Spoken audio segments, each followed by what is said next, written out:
E veio o Goiás, vem pela direita. Dieguinho passa tudo pelos seus pés. Ele abre a bola para Marcão, levanta na boca do gol, mergulho, toque, é gol! É gol, é gol, é gol, Gol! é gol, é gol, é gol, é gol, é gol, é Gol do Goiás! Eu sou Goiás Esporte Clube, eu sou Goiás e vou vibrar. Marcão, camisa 77.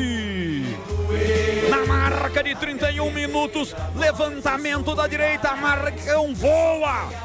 Para no ar praticamente para o cabeceio. Ela vai no segundo poste, morrer do lado interno do goleiro. Pedro Rocha profundo no gol da Ponte. Na frente o Goiás, Marcão não perdoa, Marcão marca, ele é fatal. Explode a Serrinha, Goiás 1, Ponte Preta nada. O que vale é o detalhe. Conta aí, Vladimir.